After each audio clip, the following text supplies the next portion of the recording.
to the Nobody Asked Our Opinion podcast. This is the podcast where two dum-dums talk about pop culture and all things drag race related, and among other things, we just kind of shoot the shit, whatever. This episode, we're taking a deep dive into a movie franchise, and the movie franchise flavor of late is all the Spider-Man movies. Spider-Man. And today we get to talk about Into the Spiderverse. Oh, thank God. It was so nice to have the palate cleanser after Spider-Man 3. Dear God. Sweet Jesus. And it's the... Of the canon Spider-Man movies, this is the only animated one. Yes. And really cool, like, art style, comic book style thing. I forget there's, like, a bunch of, like, actual stars that, like, were in, like, provided their voice. Absolutely. But first, I'm Joanna. What's your name? Oh, I don't know. What's my name? JJ. I'm JJ. So I'm going to give a little production secret right here. JJ left his cat in the bedroom, and so now he's snuggling him, and the cat's trying to get away, so... Yes, you're going to love me, damn it. The cat's like, you don't love me. You don't love me. You never did. You're not my real dad, and you never will be. Dad. You never loved me. No. No, I'm overcompensating my love because I forgot you all morning. Okay. It's okay. Are you ready to focus on our podcast now? Probably. But we'll see. Let's go. Okay, let's go. I already talked about the animation style. I'm one step ahead of you. Okay, so the intro is like a fever dream, and I was here for it. It was the colors and things all and the colors. movement, and I was like, I feel like this is what acid feels like. And it was great. And then we open up on Peter Parker talking about his Peter Parker life, and it immediately shades Spider-Man 3. Absolutely does. And I'm here for that party. Absolutely, it's so funny. He's like, he comes we out, don't talk about that. He comes out and he goes, and there's even a little bit of this, and he does the Spider-Man 3 dance moves, and he goes, we don't talk about that. We don't talk about that. And I love this animation. It's so pretty. It is. It's really pretty. It almost feels like it could be like in 3D. If you had like the glasses. Mm-hmm. No, it was it's so pretty. And I'm going to say that multiple times in this episode, so just be ready for me to be like, it's so pretty, like, because it just looks so good. I love the fact that you even reference the real life popsicle, the Spider-Man popsicle. Yeah, that you get at the ice cream trucks. I get at the ice cream trucks as a kid. And it was super accurate because it does not look like it. There's like a vague like eyeball maybe. Yeah. But it's like, it's red, blue, and white, and kind of in the shape of, like, Spider-Man's face, but not. It's all... But it's always smushed weird. It's always smushed weird. So, when we get to... We finally drop in on Miles Morales, who is packing for school, because he's starting a new school where he, like, sleeps there for the week and can come home on weekends. It's like boarding school, but, like, you have the weekends off. There. Well, he has a dorm room, so he sleeps at the school, and then he can come home on weekends, because they said, we'll see you Friday. Oh, I didn't catch that. Yeah, so he's allowed to come home on weekends, but he stays there the whole week. So you're like, that's cool. And he's biracial. His mother is super Latina, and and she's great. And his dad is an African American man. Yeah, he is what they call Afro-Latino. Yes, and I love that the slipping into like the English into the Spanish, the Spanglish kind of like mixture, and like That's this is my house. That is so real life. Yeah, it's so good. As a Filipino American, my mom would constantly switch between Tagalog and English, like at a dime, and we're like, I don't speak Tagalog at all, but I know enough that like I can tell what she's saying. But like even as a kid, we're like, oh, what did she want? Did you catch that? Did you catch that? No? Fuck. I think I was supposed to vacuum something or like wipe the dog's ass. I can't remember. I don't know. No, it was great. And so he runs off and he's like, I'm gonna walk to school, it's fine. And then he gets picked up by the cops. Surprise, it's his dad. It's daddy. And his dad is like a super dad who is like doing all the dad jokes. And he picks him up and he's like, you're gonna clean up those stickers. And he's like, stickers? That wasn't me. But he like draws these like cool like he's like an artist and does like graffiti style drawings, and he draws them on like the hello my name is stickers, and he like just tags the places with the stickers. He's like, nope, you're gonna clean those up. He's like, fine, it was me. Weird. And his dad doesn't like Spider-Man, and he has a whole conversation that we only half hear about masked heroes versus unmasked heroes, but Miles zones out because he doesn't care. It's his dad. He doesn't want to go to this new school. He won a lottery to attend the school, because... Which he clearly deserved. I mean... oh, yeah, because he's smart. He's very smart. It's very clear, like, he like, at one point, like, the teacher is like, you purposely tried to fail this test. I can tell because... In order to fail this hard, you had to know the right answers. No, he's a smart kid, and it's not like he's undeserving, but he like won a lottery to be able to go to this school because it's super expensive, and we know that cops don't make a lot of money, and his mom's like a nurse who also probably doesn't make a ton of money. They make enough to get by and live in New York, but in Brooklyn, and then his dad super embarrasses him in front of the school. It's such a, like, oh god, it's such a dad move. It's such a dad move. And, the cringe level, like, I felt as a teen, that is, like, your worst nightmare. To be called out by your parents. Say you love me. Like, over a loudspeaker, though, so it's, like, even worse. Yeah. And, like, would not give, this poor kid. And then he tells him, he's like, all right, Dad, I love you. He goes... Copy that, and that's then all drives. and that's all he hears, this kid inside. He's like, copy that. Love you, Dad. This poor kid. And so he has trouble fitting in, because it's a new school, and he's already, like, off to a bad start. Is this, like, the first day? Is that what we're... It's his first day. It's his first day, okay. Yeah, I don't think it's the first day of that school. I think it is his first day at this school. And his class is learning about physics and the Fisk family. Wow. The Fisk family being Wilson Fisk, who's Kingpin. If you watched any of the Netflix movie or Marvel series, that's where you got to see a lot of him there. If you read like a comic book, like I did not, but. And then he meets a pretty girl who we find out is Gwen Stacy. His teacher calls him out on trying to quit school. He's like, no, you don't do that. He drops he goes into like the classroom. He's like super late, and he like, what's the line? He's like, Einstein said time is relative. So maybe you're all early. So maybe you're just all. Maybe I'm time and you're all just early. And who laughs? Gwen Stacy. But I love that she's like, cool girl passes off like. I didn't laugh because it was funny. I laughed because I was... It was awkward and it was quiet. And it was quiet, yeah. Love that. And then, Gwen Stacy immediately is greater than MJ already. Oh, yeah, no, Gwen Stacy's great. Although I will say MJ in this movie is a little bit more sympathetic. Oh, yeah, no, she's a great because she doesn't do anything, and she's barely in it, so... And also voiced by Zoe Kravitz. Yes! Yeah, she was. Miles sneaks out of school at night, and he goes to visit his Uncle Aaron. And his cool Uncle Aaron. And Uncle Aaron's trying to teach him like how to have game. And Miles does not have the game. And Miles has zero game. He does that, and like, no chill. What's the shoulder touch? Hey. And it's like super awkward and cringeworthy, and it's just like, oh boy. It's very like preteen boy. Like, I don't know what to do with my body. I don't know how to talk to girls. Yep.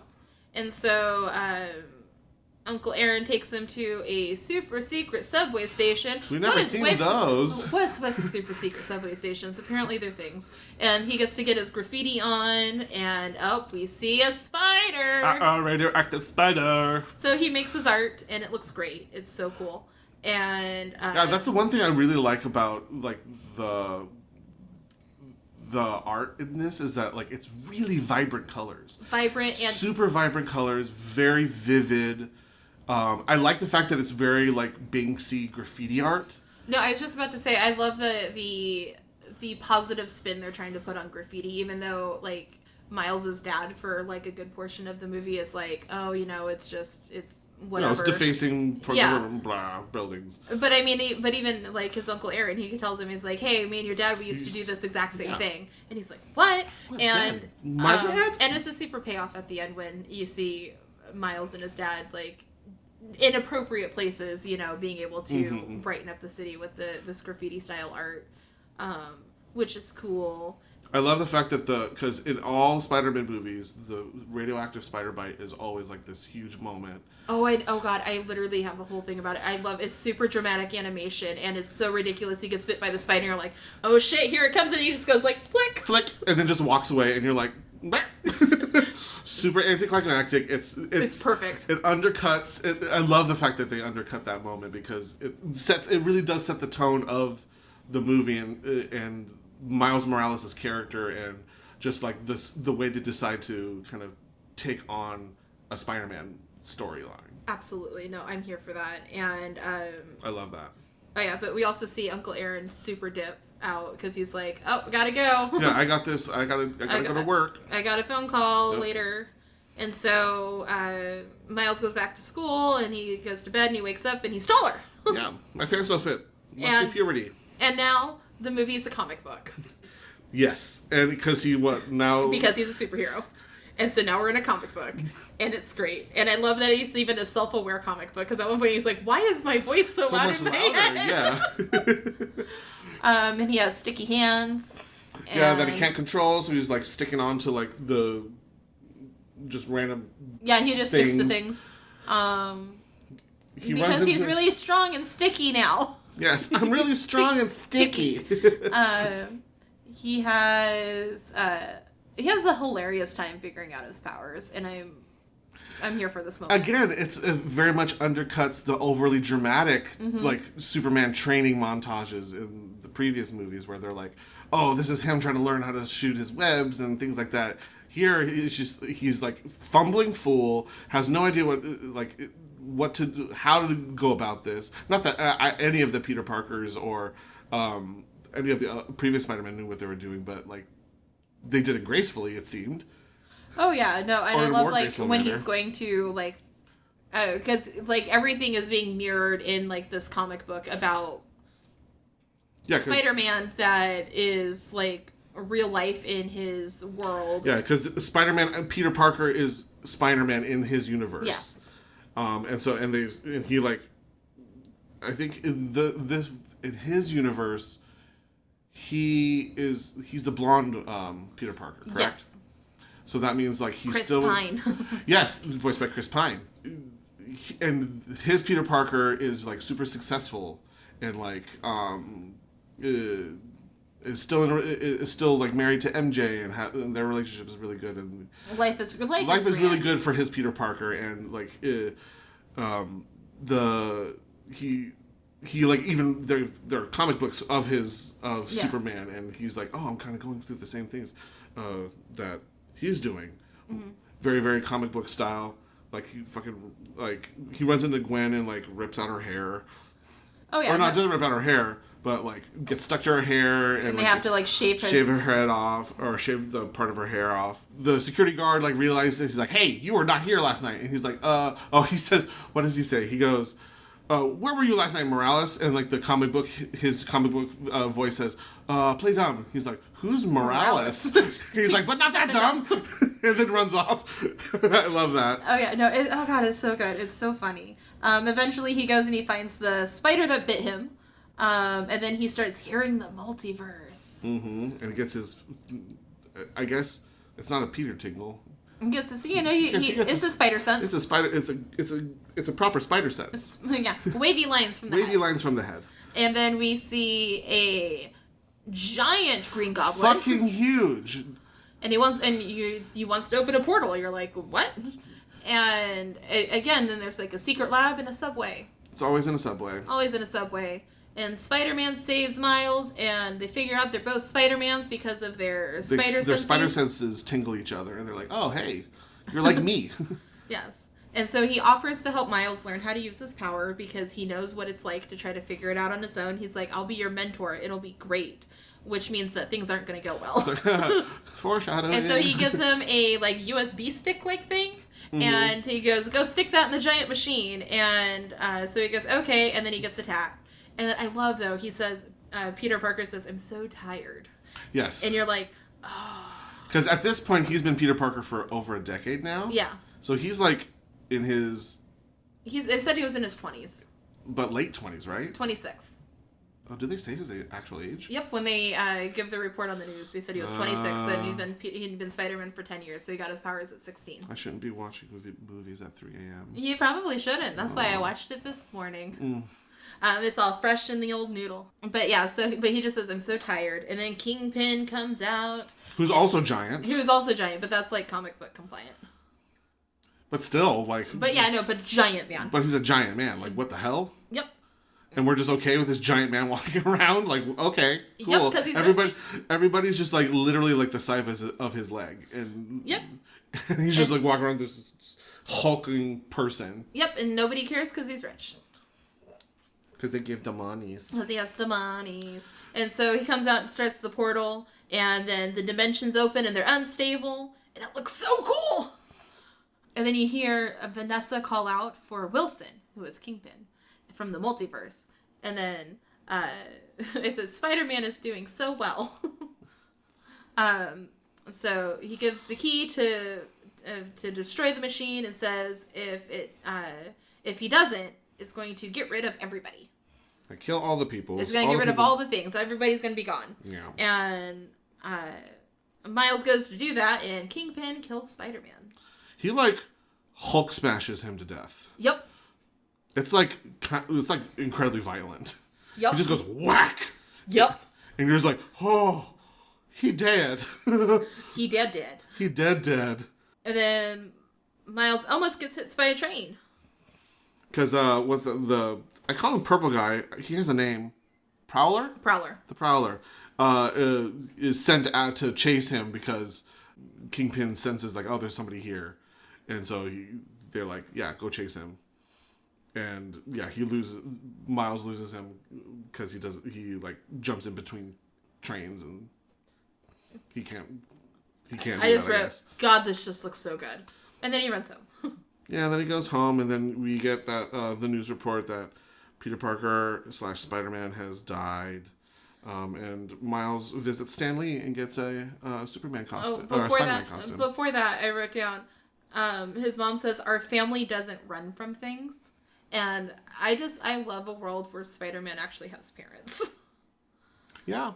And then the world finds out that Spider-Man is dead and that it was Peter Parker. And then I love animated Stan Lee. And because he tells him when he gives him when he gets the costume, because he goes, well, can I return it if it doesn't fit? And he goes, it always fits eventually. And you're like, well, no, because then you're like, oh, that's like a deep meaning, and then you're like, oh, you know, it has to fit eventually because there's no returns ever. And then we get the kind of like a public like memorial like speech thing from MJ. We're all Spider-Man and we're counting on you. He's like, oh, they are counting on me. He's like, I think it was some guy like I don't think they meant you specifically. I think it's like more of like a metaphor. It's great. And so he picks up his comics and he starts to test his powers. And I love it that he's like, he has the comics, he's looking up at this big building and he goes up to the top and then he looks down and he immediately walks down and goes up to the smaller building. He like nopes the hell out of that building. I was like, yup, that's accurate. Uh-huh. And then he goes and runs, and then like they kept making like this gag about people telling him that his shoe was untied, and then he trips over his shoelace, and then he like falls down, and then he breaks the USB thingamabob key. Mm-hmm. We find out later it's called a goober. It's a goober. I'm glad we have a name for it now. But yeah, it's like, oh no, he broke the thing. Like, now what? Oh God. And so then there's all of these gifts at Peter's gravesite, and then all of a sudden we get a new intro. And it's Peter B. Parker, whose life is not as well as Peter Parker's. And I love that his thing is the Amazing Spider-Man instead of just Spider-Man. Mm-hmm, mm-hmm. So it was like Sam Raimi Spider-Man. Now we're like, here's the Andrew Garfield era where things don't go well. Yes. Because Peter B. Parker eventually divorces MJ because of like she wanted kids and he didn't or wasn't sure, and his Aunt May died, and he like got into he had a restaurant that went under, like a series of other like financial failures, and so he's like super broke, He's gained some weight. He's got a bit of a gut. He's been Peter Parker. He's been Spider-Man for 20 years, so he's like in his 30s. Significantly, he's much older, much more jaded. Yes, very, very jaded. Peter B. Parker is kind of a dick. Yeah, and I did you look up who he's voiced by? I forget his name, but it's the guy from the Good Girl. Is that what that show was called? The New Girl. The New Girl. Something Johnson. Jake Johnson. Jake Johnson. For whatever reason, I find his voice incredibly pleasing. It is very pleasing. I enjoy listening to him speak for some reason. I don't know if it's because it's sort of raspy and like soft. Peter B. Parker is definitely like a way more jaded, way more like very sarcastic.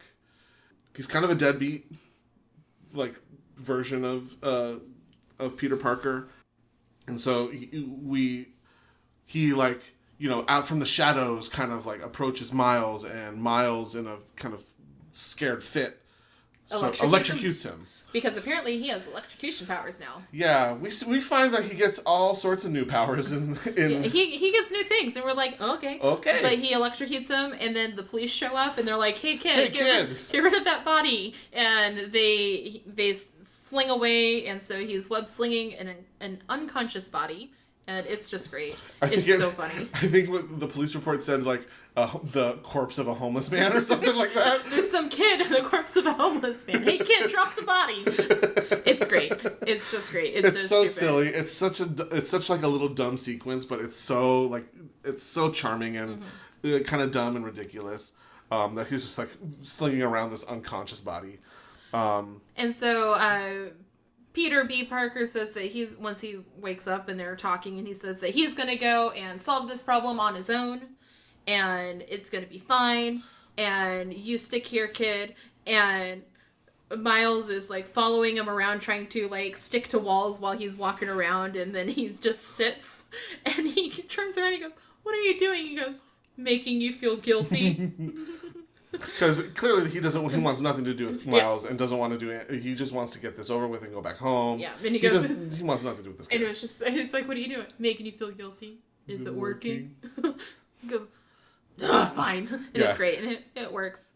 And off they go to be great, and you know, try to start getting going. And Miles puts on a cape, and I just wrote, "No capes." No capes. Spider-Man's not wear capes. So they go to Miles gives him the little goober, which that's what Peter B. Parker calls the little flashlight. He's like, there's always like a code, a key, access key card, and blah blah blah. I never know what the name of it is. I just call it a goober. Yeah, we can't keep them straight. It's just a goober. It's just a goober. Give me the goober. And on the broken goober, it says, "Oh, it's made from this company called Alchemax or something like that." Mm-hmm. And so they're like, "Okay, that's obviously where we need to go." I love the fact that if you really think about it, this is a very simple plot. Yeah, there's not a whole lot going on. There's not a whole lot going on, but this is a wildly entertaining movie, despite the fact that there's really, it's a very, I have to go from point A to point B kind of plot. Yeah, no, I mean, absolutely. I mean, and I love that they take a bus. Yeah, they just take a bus. Because he's like, I'm not going to web sling all the way to Hudson. All the way to fucking Hudson? That's stupid. That's dumb. We're going to take a bus. And so they take a bus, and it's great, and we find out that Miles can turn invisible. Yep. And again, can't control it. Can't control it, but he can do it. He can do it, though. And we find out from listening in on things that if Peter stays too long in this universe, his body will decay, and it'll be painful. Yes, because all this time, Peter B. Parker's Spider-Man glitches. And you can see the animation kind of goes blah, blah, blah, and you can see all different colors and things kind of burst out of his body, and he gets misshapen, and so you're like, oh yeah, that's probably a thing that you probably need to take care of. That seems important that you need to address. And then we find out that the lady scientist is actually Doc Ock. Doc Ock. And it's Catherine Hahn. It is Catherine Hahn. We love Catherine Hahn. I'm so excited. She's so great in this. And so and the fact that we get a female Doc Ock, which is great. That's a fantastic kind of gender flip. And so there we get some learning on the fly for Miles as they're trying to... Let's get some true on-the-job training. Yes. And instead of making a new goober right there, they just steal the computer. They steal both the tower and the monitor. And he's like... Halfway through, they're like, hey, good news. We don't need this monitor. So let's just chuck that. And then Spider-Gwen shows up. Dun dun dun dun. Because we see, like, as they're kind of trying to make their way out, we see that Gwen... works there or like I think she infiltrated. Probably she's only been there for a week. She doesn't work there. She doesn't work. She infiltrated. So she was there as well, and so she comes and saves the day at the at the right moment where Doc Ock has the Spider-Man cornered and has the tower. And then we find out after they get away, Kingpin's family is dead, and because they had left when Kingpin was about to kill Spider-Man before, and his wife was like, what are you doing? We're not here for this. And You're a monster. She takes her son, and they leave, and then they get in a car crash and die. And he just wants to bring his family back, which is kind of like, you're like, oh, it's like a really grounded thing. But you're also crazy. Yeah, like that's not how normal people should react to that. And so, Gwen and... I love that I think as they're like leaving the area... I think it's Miles says like, how many spider people are there? Yeah. And they're like, save it for Comic-Con. And he's like, what's Comic-Con? What's Comic-Con? So apparently there isn't a Comic-Con on this particular universe. In this particular universe. Which is sad. So they go on a bus and head back to Brooklyn. And on that note, let's take a break. Dun, dun, dun, dun.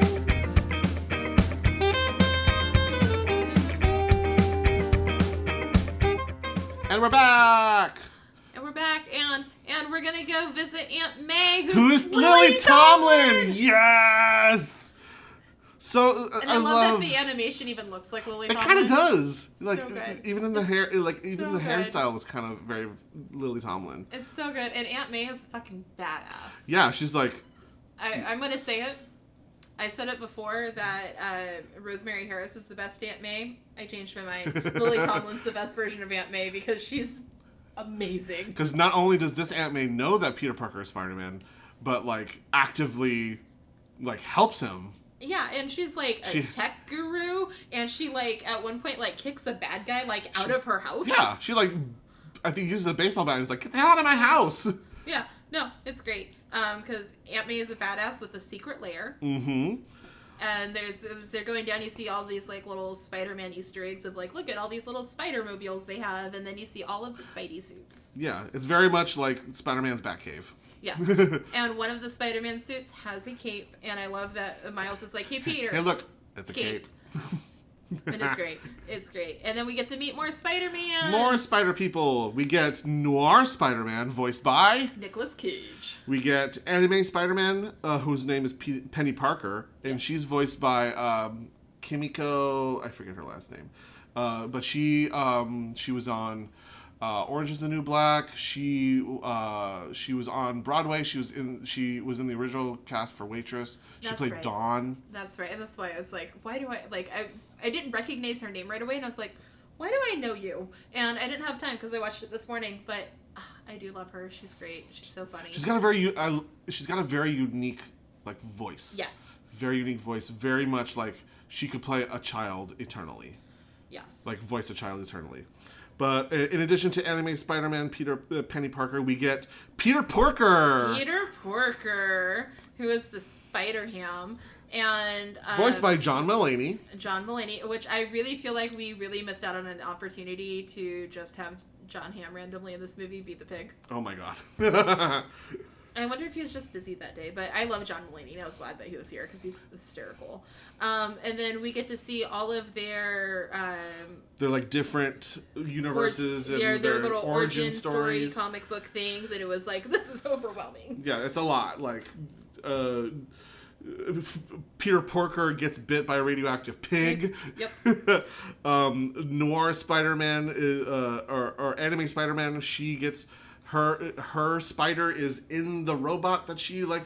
Yep, that's her best friend. That's her best friend that was built by her dad.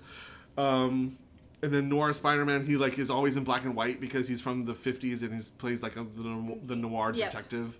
So it's all like absolutely ridiculous, and it's like a kooky bunch of like characters that like you would never put together at all. But it works. And they all like gang up on Miles and was like, "Are you ready for this? Are you ready to be a Spider-Man?" Oh yeah, no, I wrote down. They don't believe he can do it, but he like just got his powers. Relax, Spider Peeps. Like give the boy a little bit of a break, and because they go into him. Yeah, and it's the only really one unfair. They're like, oh well, can you do this? Can you do this? Can you do this? Can you do this? And he's like, I'm gonna go. Yeah. And then he turns invisible and leaves. And he goes and hides out at his Uncle Aaron's house, and he discovers his Uncle Aaron is a bad guy. Uncle Aaron is the Prowler. Working for Fisk. And it's sad, and we didn't talk about who voices Uncle Aaron. It's Mahershala Ali. Oh my god, yes. I love Mahershala Ali. He's so talented. Oh. God, his voice is really sexy. It really is. It's like, just keep talking. Just keep talking, Aaron. Uncle Aaron, yes, Uncle Aaron. But so Uncle Aaron chases out, as the Prowler, chases out Spider-Man, and because he has no idea that that's his nephew. And so obviously he goes back to all the Spider people. Is like, hey. Yeah, well, because I just realized. Well, Anime Spider-Woman is making another goober. Yes, they're making a goober at Aunt May's secret lab. In Aunt May's secret lab, and then Miles shows up at Aunt May's house and is like, "Holy crap, guys! My uncle's a bad guy. My uncle's the Prowler. He tried to kill me." And they're like, "Oh, that sucks, but you weren't followed, right?" And he's like, "No, of course not." So. And then all the bad guys show up. But this is how you do a movie with 4 villains in it. Not like that Spider-Man 3 bullshit where they try to shoehorn all the villains into a very convoluted plot to begin with. This is how you do it. You keep it simple. And you don't even name like most of them. Yeah, you barely catch that like the gray guy is the Tombstone, and the Scorpion is obviously the Scorpion because he's in the shape of a scorpion. But yeah, we don't need to know anything. It's just they're bad guys. They're bad guys, and we're beating them up. That's how you do it. And you just need to know that this team is good, that team is bad. And then, so Prowler is going after Miles, and then they're up on the roof, and he's about to kill him, and then he lifts up his cowl off his face, and it shows himself to Aaron, and Aaron's like, "Oh, well, fuck, I can't kill you." Can't kill you. Because he takes off his mask, and he's like, "You stupid kid. I can't, we're gonna..." And so he lets him go. And then he immediately gets shot in the back. Yes. Immediately. The moment he just kind of sets him down, it's Kingpin. Bang! And so Miles takes the body and they run, and so Aaron basically sacrificed himself for Miles, and I'm not crying, you are. And they're having this moment, and then Miles' dad shows up, and he thinks that Spider-Man killed his brother. Because Harry Osborn logic. Because there is a body on the ground and Spider-Man was there, so he thinks the new Spider-Man's the murderer, and it's just sad. And then the other Spider-Mans all meet up, and they say the hardest part about this job is that you can't always save everyone. And for each of the Spider-Man, it's a different person that it's either a best friend or an Uncle Ben. Aunt May. An Aunt May. There's always somebody in your life that you end up Peter Parker can't, or in this case Miles Morales can't save. Spider-Man can't save. Yep, and then they immediately bench Miles. Because they're like, you can't be a part of this right now. You're too emotional, and you have control. No control of any of your powers. You need to be, and they straight up spiderweb him to his chair. Yeah. Because they're like, you're not going anywhere. You're not going anywhere. And then Peter B coming in with the clutch dad talk tells him, because he says, well, how will I know when I'm ready? He goes, you don't. It's a leap of faith. And I was like, Oh, and then his real dad shows up and gives him the "you can do anything" speech through the door. And again, I'm not crying. You and are. I'm like, I'm not crying. You are. This is so great. And then he did the invisible lightning thing, or he did the lightning thing on command, and then did the invisible thing on command. And so you're like, yes, Miles, you hone your skills and get. And there's that really cool. I think it's either in the trailer or in the promotional material where he like jumps off the building and like the image is inverted. Yeah. We get that like cool little moment. I always like that like that image. Well, and then he goes to Aunt May's, and then his face. So the first time he's there looking at all the suits, his face doesn't quite meet up with the mask when he's looking at his reflection. And then this time when he's looking at it, his face lines up with the mask perfectly, and I'm like, yeah. Yes, he is now Spider-Man. Which means he's ready. And then May's a fucking tech guru and was like, "Oh, I made these for you. They're like web shooters, and they fit perfectly." Absolutely. And I'm like, cool beans. And then his suit is so fucking cool because he like spray paints it to be like cool to him. Mm-hmm. And I said, "Come through, comic book," because he gets to have his like comic book like intro moment too. So like I'm like I'm Miles Morales. He's ready. It's like, now you're Spider-Man. And so then we jump over, and all the spider people sneak in as waiters because Wilson Fisk is having a benefit dinner for Spider-Man where all of the waiters are Spider-Man because he's fucking worse. Because he's psychotic. And we get this really kind of both poignant and kind of silly moment with Peter B. Parker and this dimension's MJ. Yeah. Because in his world, MJ is they've divorced, and now at this point he's like second guessing. He wants to kind of get back together, and he takes this opportunity to talk to MJ and like air out his like basically apologize for all the things he's done. But they're talking about bread. With using bread as the metaphor, because MJ walks up to him and is like, "Can we get more bread?" And he's like, "I'm sorry I didn't give you bread before. You deserve all the bread." Bread. Just bread. It's great. And then there's a big old fight at the machine. Because the machine, spoiler, is underneath the building that they're housing the gal at, because duh.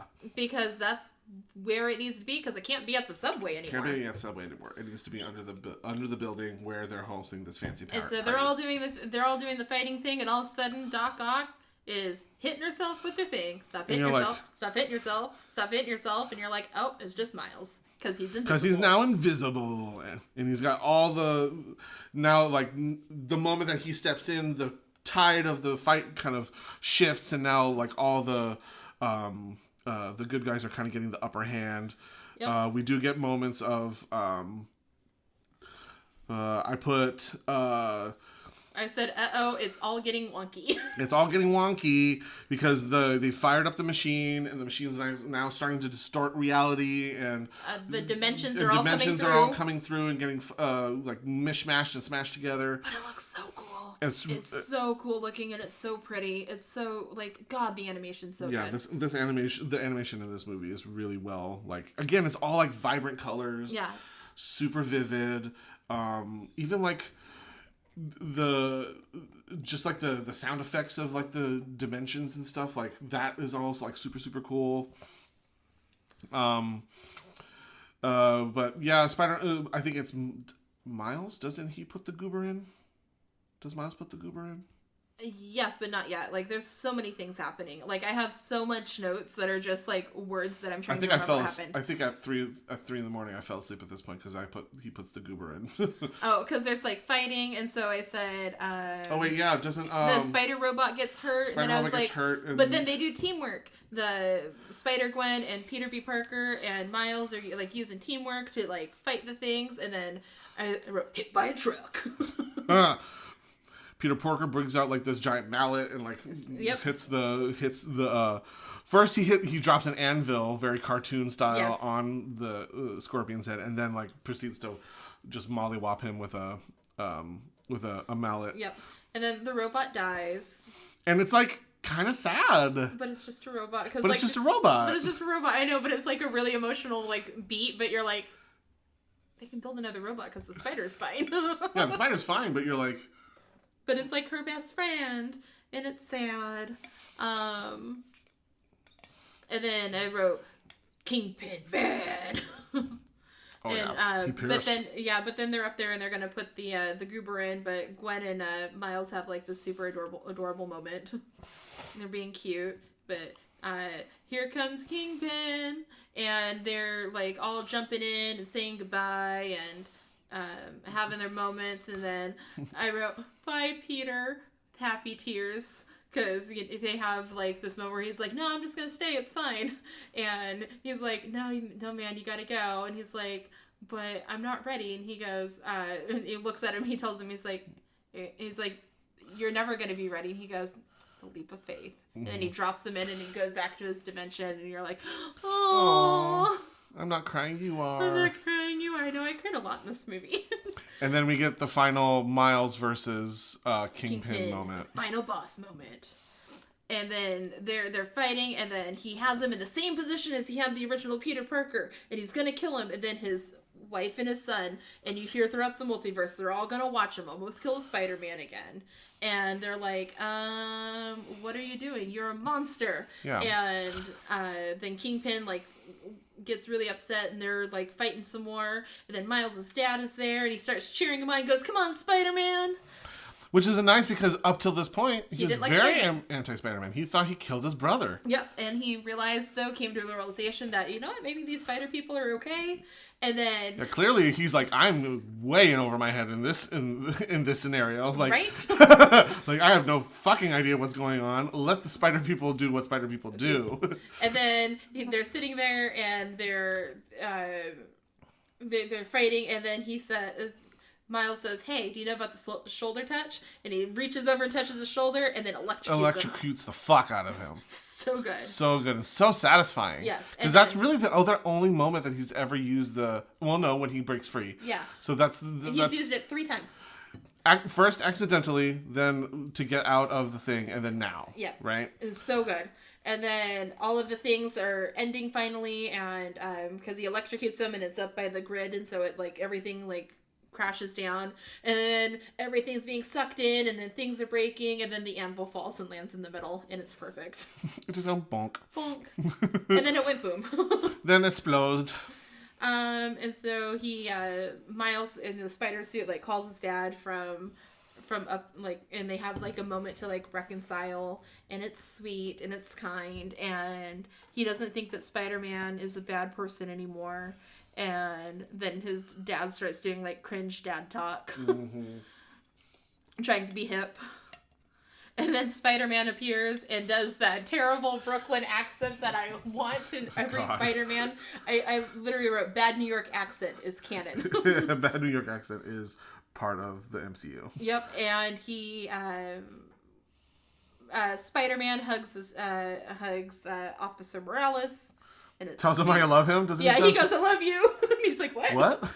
Okay, boy. Goodbye. And then you look back and he goes, hey, turn around. And Kingpin is up in a web. And do we find out what happened to Doc Ock? Are we just assume that Doc Ock went into the portal? Maybe she was arrested? Because I don't remember her being in that web. It was just Kingpin. It was just Kingpin in the web, but they were, like, arresting other people. Were they? I didn't catch that. Yeah, because they were putting people into, like, cop cars. Okay. So she could have been arrested. But Kingpin's up in a web, and then we see Miles gonna go do Spider-Man things, but he's still awkward because he's still a teenager. Uh-huh. And then he shows his roommate that at his school that he's Spider-Man, so his roommate's gonna be the guy in the chair. Yes. And then he says that anyone can wear the mask, and then he's like chilling out to his music in his bed, and then he hears Spider-Gwen and is like, Peter or Miles, we need to talk. And he was like, okay. And I was like, hey, Gwen. And then the movie ends. Can we talk about that end credit scene? Oh, at the very end. At the very end. Oh, so it's just this. It is a Spider-Man meme. It's super fucking ridiculous. It's Spider-Man so pointing to each other, but it was as the black suit Spider-Man. Mm-hmm. The Miles Morales Spider-Man pointing to Spider-Man. I don't think she doesn't call him. She calls him a different name. It's not Miles. Yeah. She calls. I can't remember what it is, but it's not Miles, and it's not Gwen. It's somebody. It's some other person. I thought they were just pointing at each other. Well, that's he like tries to like open up a portal. He's like, I'm gonna go back to 67 where it all began, and that's where he goes into the meme. But before that, there was some anime looking lady, and she doesn't call him Miles or Morales. It's something different. How did I miss that part?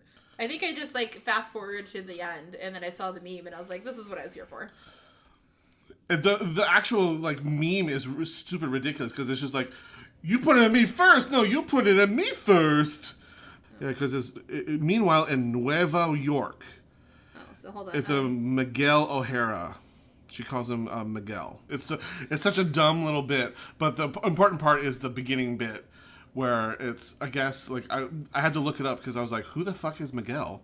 So we're gonna find that out in the Into the Spiderverse 2. They're making a sequel. Yeah, apparently in the comics, Miguel O'Hara is Spider-Man from 2099. Sure. And in this scene, he's voiced by Oscar Isaac of Star Wars. I love Oscar Isaac. Yeah, of Star Wars. Spider-Verse we'll get there eventually. Will come out October 7th, 2022, according to the interwebs. I'm excited. In October 2022, we'll talk about it. Woo woo. Woo! But, so JJ, how would you rate Into the Spider-Verse? I honestly I think, I'm trying to think how I rated the other Spider-Man movies, but I really enjoyed this one. I think 4.5 was your highest. Was it? Mm-hmm. I think this is going to be my top. Like, I think I really enjoyed this. I really liked the art style. I liked the kind of undercutting approach that they made to like a Spider-Man movie. It wasn't like your typical Spider-Man movie where you see him get, they make the spider bite super anticlimactic. Mm-hmm. They are always kind of like taking the piss out of what otherwise would have been serious moments in other Spider-Man movies. Like with the training, it's always like just goofy and silly because Miles is a goofy, silly little kid. I actually really like the soundtrack to this movie. Oh, it's so good. It's really good. It's kind of like, it's really authentic because it has like a good mix of like hip hop and really really modern music to kind of give it this fresh, like young feeling to it. I actually really like the characterization of Peter B. Parker as like he's almost like an anti-hero because he's so like pessimistic and so jaded. And I could be biased just because I really like the sound of Jake Johnson's voice, but like I really enjoyed that character. I can't think of a character in here that I didn't like. That's fair. Like even the Kingpin, the villain, you're like, oh, there's a little bit of like grounded human in him. He just wants his family back. Like everybody can relate to that. I guess like we really don't know much about the Scorpion other than he's a scorpion, but he's a bad guy. We don't need to care. We don't know anything about most of the villains except for we learn about Kingpin and Doc Ock because they were the main villains. Yeah, because those were the main villains. And they're making another one, so maybe we'll learn about them in the sequel. Yeah, and the fact that like it's Catherine Hahn. I love fucking Catherine Hahn. So do I. Oh, I love her. The voice acting in this is fantastic. All the casting is on par. I'm giving this 5 goobers. 5 goobers. I'm impressed. I'm actually also going to go 5, but I'm going to give it 5 Academy Awards because this one is the only Spider-Man movie to win an Academy Award. Oh, really? Mm-hmm. It was the best animated feature, and it beat out all of the Disney movies that year and Pixar movies. I believe it. What Disney and Pixar movies came out of that? Was that Inside Out? No, I don't think it was that. No, I think, was it Inside Out? I'm looking. Do we not get music while I'm on hold? You hold in silence. Okay, so it says Spider-Man Into the Spiderverse topped a pair of Disney titles, Incredibles 2 and Ralph Breaks the Internet, along with the Wes Anderson's Isle of Dogs and Japanese adventure Mirari. Of the 17 Oscars given out since this category was created in 2001, Disney has won a dozen.